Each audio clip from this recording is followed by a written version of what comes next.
ನನಗಾಗಿ ನಾನು ಗಾಜಿನ ಮನೆಯನ್ನ ಕಟ್ಟಿಕೊಳ್ಳಿಲ್ಲ, ಬದಲಾಗಿ 10 ವರ್ಷಗಳಲ್ಲಿ ಬಡವರಿಗಾಗಿ 4 ಕೋಟಿಗೂ ಅಧಿಕ ಮನೆಯನ್ನ ನಿರ್ಮಿಸಿದ್ದೀನಿ ಅಂತ ಪ್ರಧಾನಿ ಮೋದಿ ಹೇಳಿಕೊಂಡಿದ್ದಾರೆ. ಯಾಕೆ ಹೇಳಿಕೊಂಡಿದ್ದನ್ನ?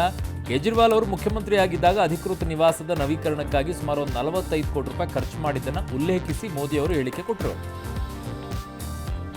ಮಾಣಿಕ್ಪಾಡಿಗೆ 150 ಕೋಟಿ ಆಮಿಷ ಆರೋಪ ಕೇಸಲ್ಲಿ ವಿಜಯೇಂದ್ರ ಬಂಧನಕ್ಕೆ ಆಗ್ರಹಿಸಿ ಯುವ ಕಾಂಗ್ರೆಸ್ ಪ್ರತಿಭಟನೆ ನಡೆಸಿದೆ.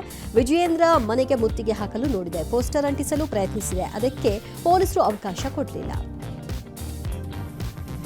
ಕೆಎಎಸ್ ಪಿಡಿಒ ಸೇರಿದಂತೆ ವಿವಿಧ ಸರ್ಕಾರಿ ಹುದ್ದೆ ಪಾಸ್ ಮಾಡಿಸುವುದಾಗಿ ವಂಚನೆ ಎಸಗ್ತಾ ಇದ್ದ ಮತ್ತಿಬ್ಬರನ್ನ ಬೆಂಗಳೂರಿನ ವಿಜಯನಗರ ಠಾಣೆ ಪೊಲೀಸರು ಬಂಧಿಸಿದ್ದಾರೆ. ಈ ಹಿಂದೆ ಬಂಧನಕ್ಕೊಳಗಾಗಿದ್ದ ರೈಲ್ವೆ ನೌಕರ ಗೋವಿಂದರಾಜು ಜೊತೆ ನಿರಂತರ ಸಂಪರ್ಕದಲ್ಲಿದ್ದ ಹನುಮಂತಪ್ಪ ಬಿರಾದರ್ ಎಂಬುವರನ್ನು ಬಂಧಿಸಲಾಗಿದೆ. ಭೂಸ್ವಾಧೀನ ಪ್ರಕ್ರಿಯೆ ಪರಿಹಾರ ವಿತರಣೆಯಲ್ಲಿ ವಿಳಂಬವಾದರೆ ಕೊಡುವ ಪರಿಹಾರ ಮಾರುಕಟ್ಟೆ ಮೌಲ್ಯದೊಂದಿಗೆ ಹೊಂದಿಕೆಯಾಗಬೇಕು ಅಂತ ಸುಪ್ರೀಂ ಕೋರ್ಟ್ ಮಹತ್ವದ ತೀರ್ಪನ್ನು ನೀಡಿದೆ. ಬೆಂಗಳೂರು ಮೈಸೂರು ಮೂಲಸೌಕರ್ಯ ಕಾರಿಡಾರ್ ಯೋಜನೆಗೆ ಸಂಬಂಧಿಸಿದ ಕರ್ನಾಟಕ ಹೈಕೋರ್ಟ್ ತೀರ್ಪನ್ನು ತಳ್ಳಿಹಾಕಿದ ನ್ಯಾಯಮೂರ್ತಿ ಗವಾಯಿ ಪರಿಹಾರ ನೀಡಲು ಭಾರಿ ವಿಳಂಬವನ್ನು ಪರಿಗಣಿಸಿ ಭೂಸ್ವಾಧೀನ ಪರಿಹಾರವನ್ನು ನಿರ್ಧರಿಸಲು ದಿನಾಂಕವನ್ನು ಬದಲಾಯಿಸುವುದು ಅವಶ್ಯಕತೆ ಎಂದಿದ್ದಾರೆ. ಇದರಿಂದ ಕೆಐಎಡಿಬಿಗೆ ಹಿನ್ನಡೆಯಾಗಿದೆ.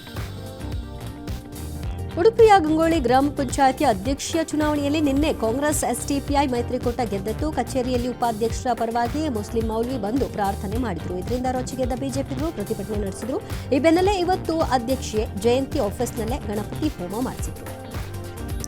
ಅಂಬೇಡ್ಕರ್ ಬಗ್ಗೆ ಕೇಂದ್ರ ಸಚಿವ ಅಮಿತ್ ಶಾ ಹೇಳಿಕೆ ಖಂಡಿಸಿ ಇವತ್ತು ಕೋಲಾರದಲ್ಲಿ ಬಂದ್ಗೆ ಕರೆ ಕೊಡಲಾಗಿತ್ತು. ರಸ್ತೆಗಳಿದ್ದ ಲಗೇಜ್ ಆಟೋ ಮೇಲೆ ಪ್ರತಿಭಟನಾಕಾರರು ಕಲ್ಲು ತೂರಿದ್ರು. ಪ್ರತಿಭಟನಾಕಾರರು ಎಂಎಲ್ಸಿ ಗೋವಿಂದರಾಜು ಕಾರನ್ನ ಅಡ್ಡಗಟ್ಟಿದ್ರು. ಅಮಿತ್ ಶಾ ಪ್ರತಿಕೃತಿ ದಹಿಸಲು ಯತ್ನಿಸಿದ್ರು, ಆದರೆ ಪೊಲೀಸರು ಬಿಡಲಿಲ್ಲ. ಉತ್ತರ ಭಾರತದೆಲ್ಲ ಸಿಕ್ಕಾಪಟ್ಟೆ ಚಳಿ ಆಗ್ಬಿಟ್ಟಿದೆಯಂತೆ. ಈಗ ದಟ್ಟ ಮಂಜೆಲ್ಲ ಬಂದ್ಬಿಟ್ಟಿದೆ. ದೆಹಲಿ ಏರ್ಪೋರ್ಟ್ನಲ್ಲಂತೂ ಗೋಚರತೆ ಶೂನ್ಯ ಆಗ್ಬಿಟ್ಟಿದೆ, ಏನೂ ಕಾಣಿಸ್ತಾನೆ ಇಲ್ಲ. 200ಕ್ಕೂ ಹೆಚ್ಚು ವಿಮಾನಗಳ ಹಾರಾಟದಲ್ಲಿ ವ್ಯತ್ಯಯ ಆಗ್ಬಿಟ್ಟಿದೆ. ರೈಲು ಕೂಡ ಓಡಾಡೋಕ್ಕಾಗ್ತಿಲ್ಲ. ಪ್ರಯಾಣಿಕರು ಒದ್ದಾಡ್ತಾ ಇದ್ದಾರೆ. ನೋಯ್ಡಾದಲ್ಲಂತೂ ಮುಂದಿನ ಆದೇಶದವರೆಗೂ ಶಾಲೆಗಳೇ ಕ್ಲೋಸ್ ಅಂತೆ. ವಂದೇ ಭಾರತ್ ರೈಲುಗಳ ವೇಗ ಕ್ರಮೇಣ ಹೆಚ್ಚುತ್ತಾ ಇದೆ. ಇದೇ ಮೊದಲ ಬಾರಿಗೆ ವಂದೇ ಭಾರತ್ ರೈಲಿನ ವೇಗ ಗಂಟೆಗೆ 180 ಕಿಲೋಮೀಟರ್ ತಲುಪಿದೆ. ರಾಜಸ್ಥಾನದ ಕೋಟಾ ರೈಲ್ವೆ ಡಿವಿಷನ್ನಲ್ಲಿ ಈ ಪರೀಕ್ಷೆ ನಡೆಯಿತು. 180 ಕಿಲೋಮೀಟರ್ ವೇಗದಲ್ಲಿ ಹೋದರೂ ಕೂಡ ಗಾಜಿನ ಲೋಟದಲ್ಲಿದ್ದ ನೀರು ಹೊರಗೆ ಚೆಲ್ಲಿಲ್ಲ. ಈ ವಿಡಿಯೋವನ್ನು ರೈಲ್ವೆ ಮಂತ್ರಿ ಹಂಚಿಕೊಂಡಿದ್ದಾರೆ.